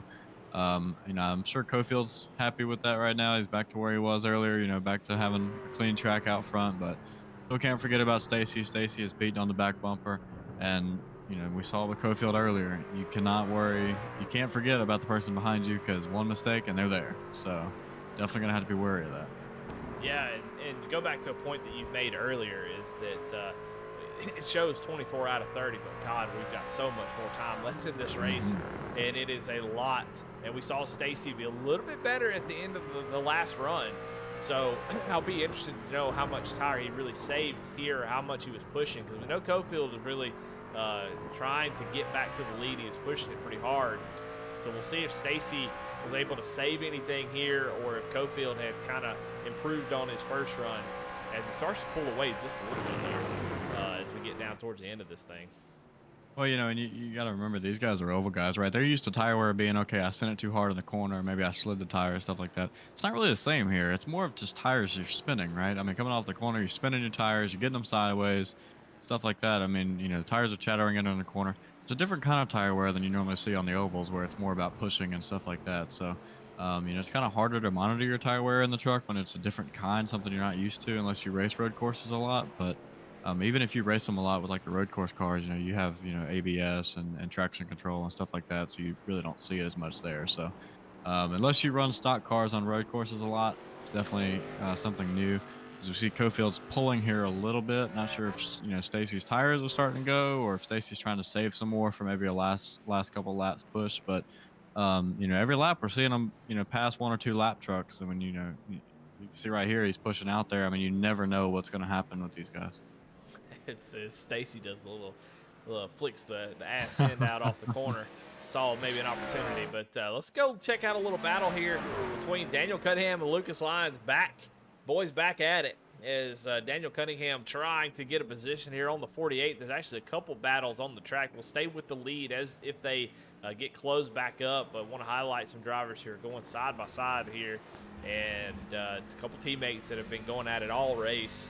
And right now Cunningham on the attack, as you can see Lucas completely botches the S's, and that's what I was talking about earlier.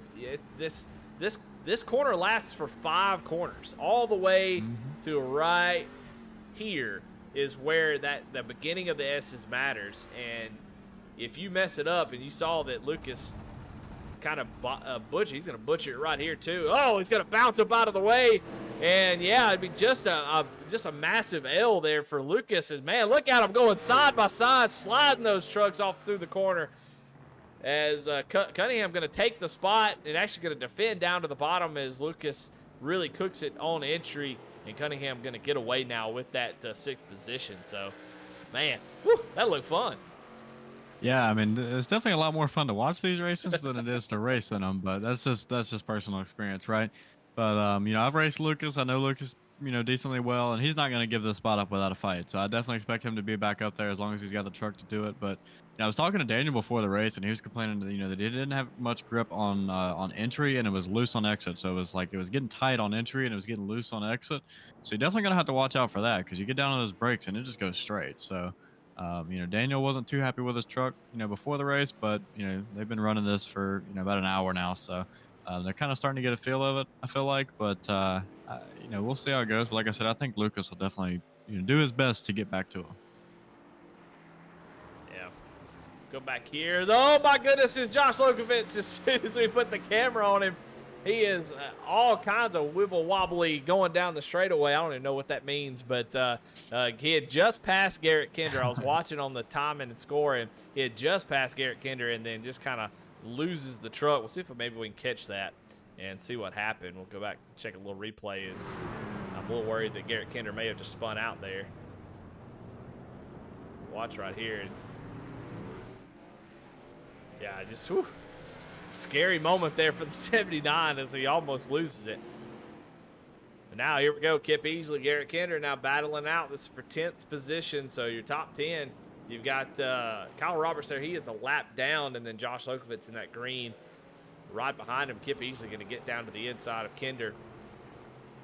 Now, Kinder, this is the worst track for Garrett Kinder. I'm going to tell you that right now. Now, I will tell you this. And I've said this 100 times because I used to be real serious and take iRacing a little bit too seriously, just so damn competitive. And Garrett Kinder is competitive, but he will refuse to have a bad time. He is all about having a good time, having fun. He's going to lay it all out there. He's going to have a good time. He wants to get that adrenaline up and go out there and run, you know, door banging side by side. I've modeled a lot of the way that I race now after the way this 13 races, which is just he goes out there and he has a blast. If he runs last, he's having a blast. If he runs 10th, he's having a blast. If he's running in the lead, he's having a good time. And I think that's what we're seeing out of Kinder tonight is he's going to go out here and just burn them down. Not going to leave any rubber in the pits, that's for damn sure. Look at that right there. He has drifted. This Tokyo drift through the S's as that steering wheel was all the way cocked sideways.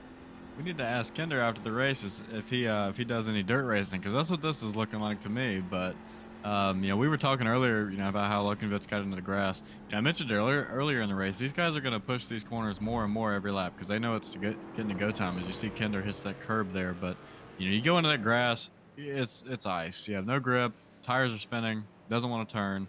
You see Lokenvitz is still back there sliding it around. And so, you know, you definitely got to be careful. You can push these turns as much as you want to, but if you get in the grass, it's probably going to make you pay for it. So, you know, you're definitely going to have to watch it, but, you know, good job by Lokenvitz to keep it under control. And like you said, Kinder seems to be having the best fun out of everyone on the track right now, I would say. Yeah, and he actually really, really good at those Pro 2 trucks. He is incredible when you put him out there. He's good at everything. He's probably one of the most well-rounded racers that I've raced with on iRacing. Lokovitz's going to go real wide there. behind this little battle. But yeah, you can put him on anything and he is good. In a late model, he's very, very fast.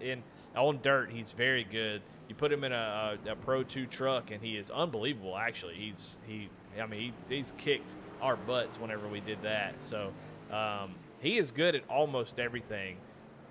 So no surprise that he's out here running, trying to get a top 10 at a road course. I would think that a road course is about his, I wouldn't say that this is at the top of his skill set, but dadgummit if he ain't gonna have a good time. Absolutely, and I mean that's kind of the mindset you have to come into. Even if it's a track that is an oval or something that you're used to, and you're just not really good there. You gotta be okay. Well, I'm gonna have fun, right? Because you don't want to putt around for an hour and a half, and not have a good time at least. So, um, you know, 11th might not be what he was hoping for, or it could have been. I mean, I don't know what his goals were entering the race, but like you said earlier, he definitely seems to be having a good time, and he might be having flashbacks to those pro trucks here when he's coming off of the corner sideways. But it's definitely entertaining to watch. And if you look through the track, you can see tire marks on about every corner exit of where people have just been sliding out of the corner there. As we see, like I said earlier, Lucas was going to catch up to him. He wasn't going to go down easy, and I still don't think he's going to go down without a fight. He's going to do everything he can to get around Cunningham here for sixth place. Yeah, Lucas, let those tires cool off just a little bit. Now you can go back on the attack and try to get that 6th position as we're kind of getting down towards the end of this thing. Just a few laps to go, and Cofield's still out to about a 2-second lead over Stacy Holmes. So Cofield with that, Lucas gets real close to that 08 there. Yeah, I'm wondering when we're going to start seeing, I mean, we got 3 to go here. It's starting to get to crunch time. So if you really want that spot, now's the time where you're going to start seeing people use the bumper, especially if they're close enough, right? Give them a little push into the corner, make them go wide. As you see, Lucas is using every bit of asphalt on the track right now to try to get to Cunningham. But as you can see, he tries to outbrake him to the outside. He's going to either cross him over, and now they're going to be side by side. Actually, not a bad move there for Lucas to get the position. Cunningham going to get the better run. Going to try side drafting down the front straightaway. And then he got a hard break down into the corner. And he's going to have position. Can he get the power down? That's sort of the question. As Cunningham gets a good drive off that outside, Cunningham's going to have the position here. And they're still side by side. Wow. Yeah, we're going down to the S's where they normally want to try to single file. Just the contact there. The 08's going to give the 48 a shot. He's going to hit the curb. Yeah, they're definitely getting aggressive back here, but I love to see it. I mean, it just shows how much they want the spot, whether it's for 6th or for the lead. They're having a great time right now, but yeah, this is the part of the track where going too wide doesn't normally work out too well. So we'll see how they do it here. As you see, he's going to have a big run on that exit right there. You can see he kind of backed up the corner entry to get a good run off, and that's exactly what he's going to do. It looks like they're going to enter this corner too wide here. Yeah, Cunningham going to outbreak him. I think Lucas going to try that crossover one more time, and the 08 actually gets a little bit loose there as he tries to gas it up, and that is what Lucas needs. He's going to take over that spot, and he's going to have about a second gap to boot. So. Shane, it's funny, though. In iRacing and racing in general, there's a lot of psychology. And I know, oh, Lord, the broadcasters are going to start talking about psychology on the broadcast with 2 laps to go. But it's interesting, though, how much that plays into it because, even in real life, when you get in your head, you wonder how Ryan Blaney won a championship last week with just how much he gets into his head and just can't calm down. And and he seems to maybe thrive with that. And some drivers, though, if you get kind of rattled, how quickly it all can unravel and how your race can go. And if you enter in with the wrong attitude, you come into a race and you go, I've got to finish here or I'm not happy. I won't have fun unless I win the race. And you see a lot of that in official races. And some leagues kind of have that mentality where if I'm not winning, I ain't happy. But, man, we're racing virtual race cars. This is, to hang out, have a good time. And if I'm spending the whole race mad the whole time and, whining and complaining, whatever it is, I'm definitely guilty of that where somebody races me hard and I'm like, damn, what are you doing, and you forget to have some damn fun out there. The whole point is to get out there and have a good time. We're racing in our houses, on computers, over the internet, and I think that's where, if you can kind of keep that mindset, you're gonna have a good time no matter where you finish. And it's hard to do that. It's hard to kind of get in that headspace where you're like, hey, I paid $13 a month to get on here and race and have fun and have a good time, not to get mad and be upset all the time. So it definitely takes some internal, hey, I'm going to choose to have fun here tonight. I'm going to choose to enjoy a track I hate and try to have a good time. And I think that's why we ended up having some side-by-side battle at Nashville last season in the Xfinity Series. Is you just kind of decide, hey, I'm going to have a good time. I'm going to race side by side, and we'll see how it goes. So, absolutely. You were talking about the psychology side of it, and getting in your own head. Well, I'd say it's half getting in your own head and it's half getting in everyone else's head, right? Yeah, it's true. When you're able to get into the other driver's head, race them hard, give them pushes into the corners. We see we're coming to the final lap here. Cofield's currently got a 5-second lead on Stacey Holmes behind him. But, if you're able to get into their head, sometimes that's just as beneficial as having a good mindset yourself, right? Because, if you mess with them too much, they're just going to let you go, right? And you might not ever see them again. Or they might blow by you in 2 laps later. So it just kind of depends. But yeah, definitely, especially at these road courses, right? Because you got to do the same thing every corner. And it's not like an oval. I do the same thing every corner, and there's 2.5 minutes until you come back around and do it again. So you got to remember what you did, how you did it, and then how you race side by side as well. So these road courses are definitely tough, especially without a lot of experience at them. And you definitely got to remember, know what you're doing, know how to repeat it, and know how to, get past lap traffic and run side by side and all that. And so we've seen everyone do a really good job of that. We haven't seen really, any big pileups. Mostly it's just been getting loose on the exit. So I think everybody in the field's done a fantastic job first through last. I think everyone's done a great job here tonight. And yeah, we're going to be coming here to the finish here soon. Yeah, Cofield, 5.5 second lead. Obviously, Stacey pushing it a little bit hard, trying to make it up and try to maybe do something towards the end of this race. Having a couple of mistakes and or contact with lap cars, I really couldn't see, but it looks like probably just a few mistakes, and that has widened that gap up. But Cofield able to recover from that spin, and just a few turns left as he's got Kip Easley right in front of him, Garrett Kinder behind him. Big buffer. He can just kind of ride behind the 8 at this point. He really doesn't have to push the issue. But I will say, go ahead. Yeah, if I was the 8 truck, I think I'd be hoping he went ahead and passed me. That way I'd be able to just complete on this lap instead of having to run around again, right? Yeah, absolutely. I think that's 100% right. I'd be just letting it off right here and go, all right, go ahead. That'll save me 2.5 minutes of misery. But yeah, the 58 coming through. He's still got a 5.3 second lead coming down into the final corner. Jonathan Cofield going to start up front, and he's going to finish up there as he comes down the straightaway side by side with Kip Easley, as Kip exactly does that, lets him go at the line. But Jonathan Cofield is going to win here at COTA, takes the victory by 5 seconds. Stacey Holmes comes home in second. And what a battle. I can't wait to talk to both of those drivers, because, I mean, they had a fantastic battle all race long. And then here comes Michael Kosick. He was about 30 seconds back, comes around the final corner. And he will take the final podium position. Sorry, go ahead, Shane. How about Kosick? I mean, Kosick ran a really consistent race. I don't think we ever really, we didn't talk much about him, but I think that was because he was just so consistent the whole race, right? No real big battles, no big spins, no issues on pit road.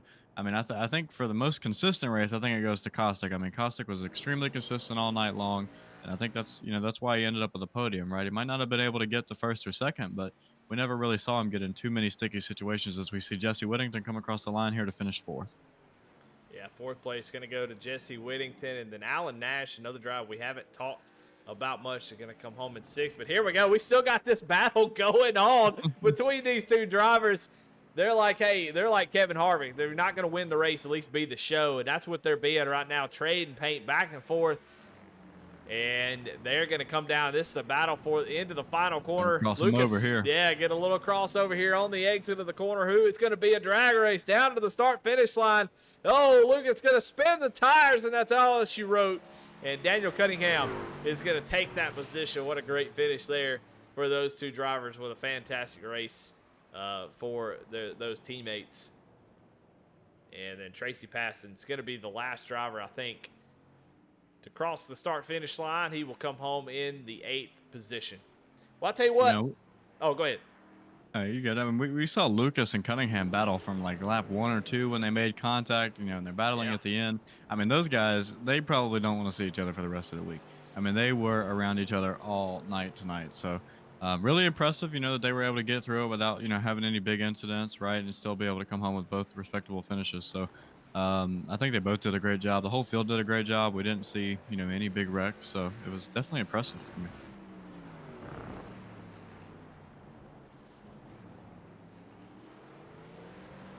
Cofield's still going around the track. I don't I don't know why. And now he's going to come to a stop here. I guess he wanted to come around and do burnouts. There he is, going around long 58. Way around. Yeah. Took him two and a half minutes to come down to his burnouts. But there he is, your winner here tonight. And we're going to take a look at your results and see where everybody else finished here tonight as we get ready to do some driver interviews, see what they thought, and then we'll get out of here. Take a look at your replay, or your results. Jonathan Cofield, Stacey Holmes, Michael Kosick, your top 3. Jesse Whittington in that 4th position. He had a sort of a similar race to Kosick, just a quiet race and a quiet 4th place finish. Alan Nash going to come home in the 5th position. Daniel Cunningham, Lucas Lyons battling it out. They come home in 6th and 7th. Tracy Passons in 8th. Charles Stevens in 9th. And Kip Easley rounds out the top 10. 11th, going to be Garrett Kinder with Josh Lokovitz in 12th. Aaron Adcock in the 13th position. Daniel Holcroft in 14th. Chuck Phelps in 15th. 16th, Alan Smith. Kyle Roberts in 17th. Christian Dedman 18th. Johnny Cofield in 19th. And Matt Rogers, after that contact with Stacy, comes home in 20th. Well, let's take a little break. And we'll come back and talk to these drivers, see what they thought about this thing. We'll be right back.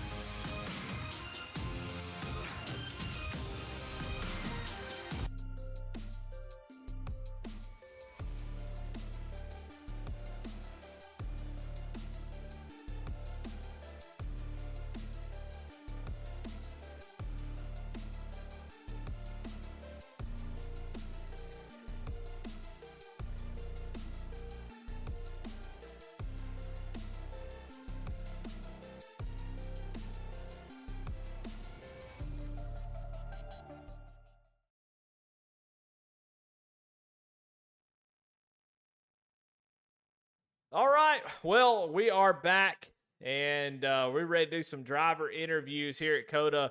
And before we do that, we pretty awesome race, and we saw a lot of kind of back and forth. We're just kind of waiting on everybody to get in. It looks like we got everybody into the chat now, and Shane, I think you're caught up with our leader or winner, Jonathan Cofield. Hey, Jonathan, it's Shane down here or up here in the booth. I know you're probably sick of listening to me since you have to listen to me every Sunday night, but just kind of walk us through how the race went for you tonight. You had a great run. We saw some mistakes out of both you and Stacy, and you guys were both able to rebound really well. So, just tell me about your race tonight, man. It was good race. Pretty boring. Kind of pulled away from the field a little bit. Me and Stacy, kind of stayed within reach of each other. His track was real tricky. I don't know what the temperature was, but I had a hard time saving tires, man. That first run before I pitted, I was doing everything I could to keep the truck under me. Tried to do a little better saving that second run, but overall it was a good race. Not really a big fan of COTA, but yeah, we saw some issues, with some drivers with track limits and stuff like that, and getting some slowdowns. Did you really think that was an issue tonight, or how did you feel about it? No, I tried to stay in bounds. There was a couple of places you could run off the track pretty good and just get a 1X. But yeah, I was, if you get the left side tires across the threshold, that's usually when you get to slow down. I think that's what happened to Stacy one time. So I gotcha. All right. Well, congratulations once again. Appreciate your time. Well, who you got to thank there, Cofield? Yeah, I got to thank somebody, man. I want to thank Apex Sim Racing for sponsoring our league, American Grid Apparel Company, Chuck Phelps for the Pole Award, Low Cash Motorsports, Kinder Farm Rex for the records rewinds that we didn't get tonight, but I'm sure there's a bunch of people spinning around. And of course, post race interview for with Homeman Motorsports, Cofield Asphalt Refinishing, Cofield Supply and Service, and SM Racing Products. All right, there you have it. Your winner tonight, Jonathan Cofield. Just a fantastic performance. He takes home the win. But let's talk to our second place finisher, Stacy Holmes. Biggest thing. Stacy, this Eddie and Shane in the booth. You got a copy? Yes, sir. Gotcha. Well, bro, that was a lot of fun to watch. You and Cofield, you guys kind of pulled away from the group, and it definitely seemed like you were on your own, kind of in your own race. And Cofield jumps out to an early lead, but you kept him in sight about a second and a half the whole race, the whole run there. Started to kind of push up closer towards the end of the stage. But you're waiting around, and we kind of talked about it in the booth. You kind of wait around, but got to be there for those mistakes. And Cofield makes a mistake, gets a little bit sideways. You were able to get out in front, and now you control the race. Talk a little bit about that early race, what you were trying to do, trying to keep Cofield in sight, but not also try to keep those tires on that car or truck.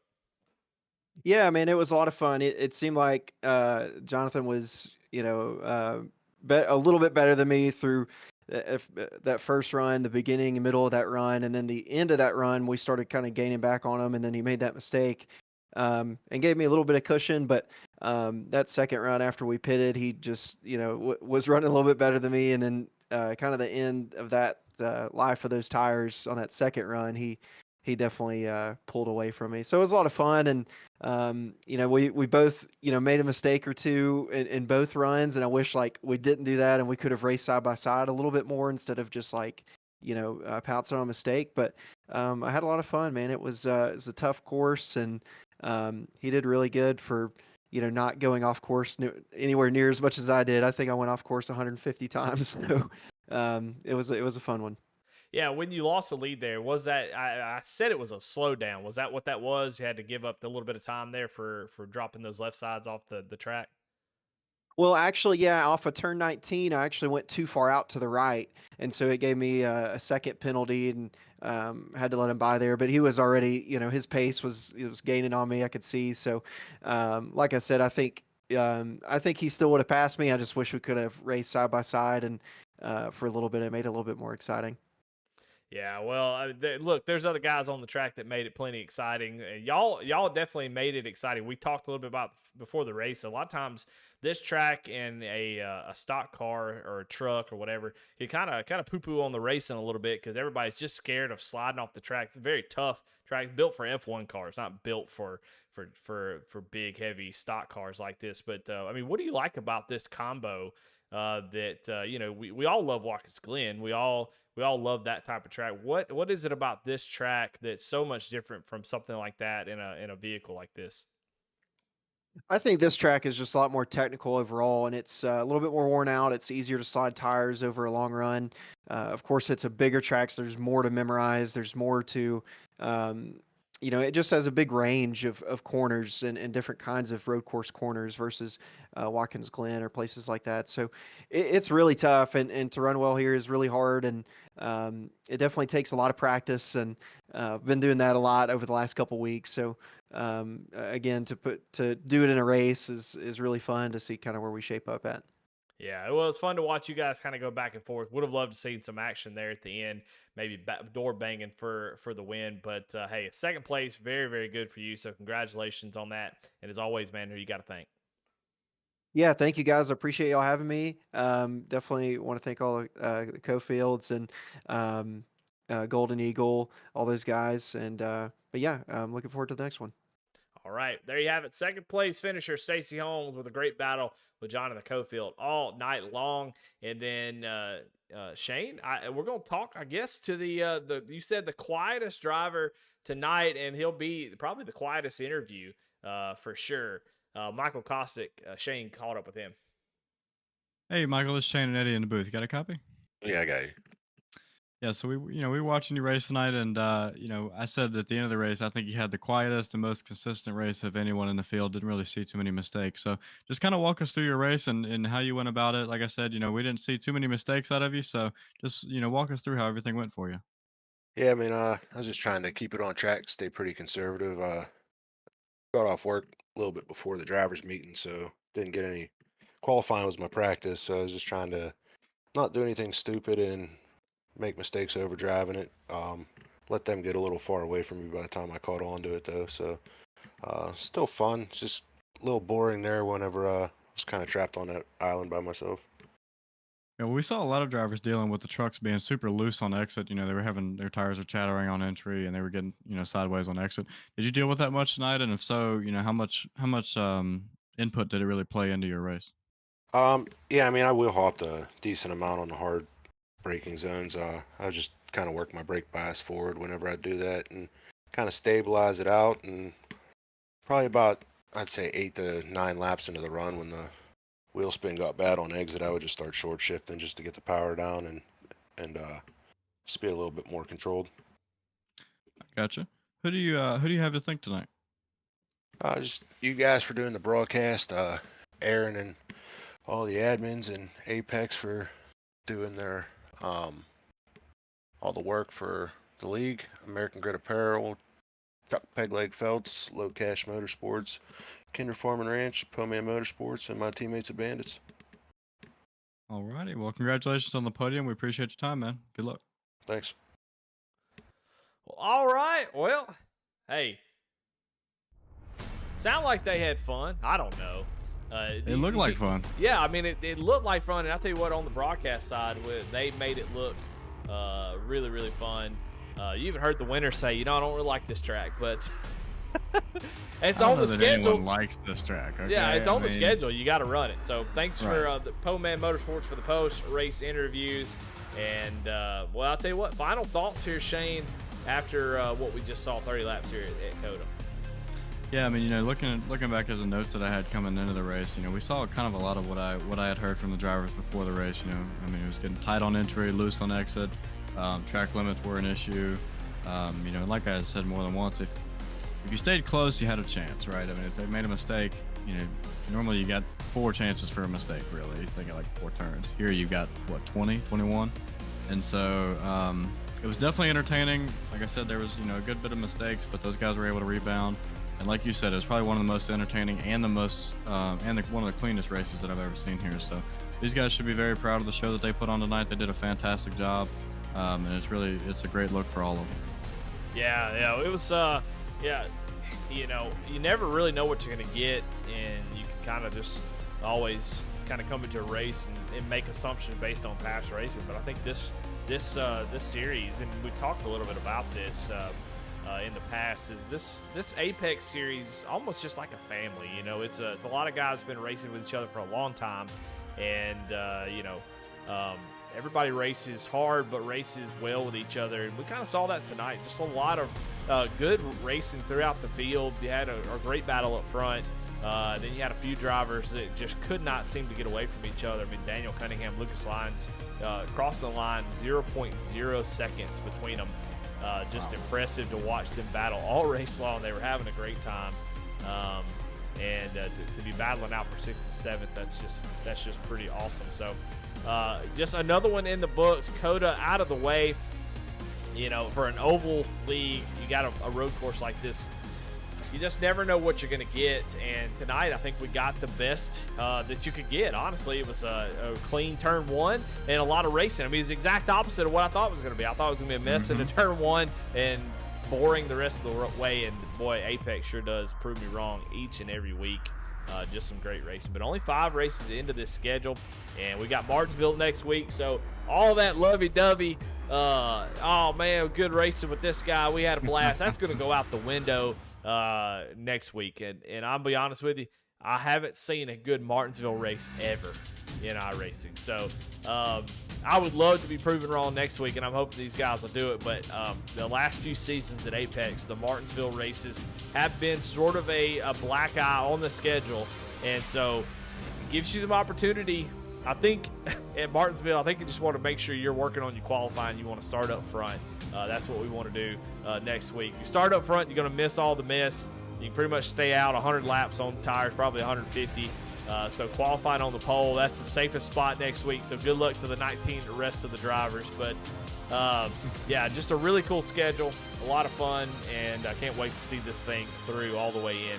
But that'll do it for here at DSRN. Shane, I want to thank you for coming in and adding a whole ton to the broadcast here tonight. It was a lot easier with you in here, so definitely appreciate you.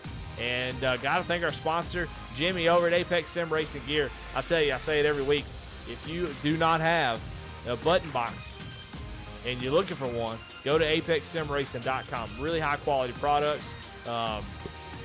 If you got a light switch that's going out, a boring light switch I'm looking over here, man, the light in this room is just some boring white plate with a white light switch. Wouldn't it be cool to put like a rocker switch in there that when I walk in, I gotta flip the little thing up, flip the switch, turn my light on. How cool would that be? Maybe I'm gonna go over to apexsimracing.com and get me one of those. I don't even know what a rocker switch is, y'all. I'm just gonna be honest. I just say that. I hope that's right, but he's got them over there. So if you need a switch for anything, you want to turn your fridge on in a really cool way, you want to customize your sim whole setup, well, there ain't no better place to go to sim racing. And of course, they give out a button box to the champion of this series, so somebody's gonna win a button box this season. So go check it out. Jimmy definitely has supported this series for a long time and deserves at least have some eyeballs to go over there. And if you know somebody looking for something, go check them out. Send them his way. But that'll do it. Y'all have a great night. We will see y'all next week in Martinsville. Bring your popcorn, and it's going to be a lot of fun. We'll see y'all next week.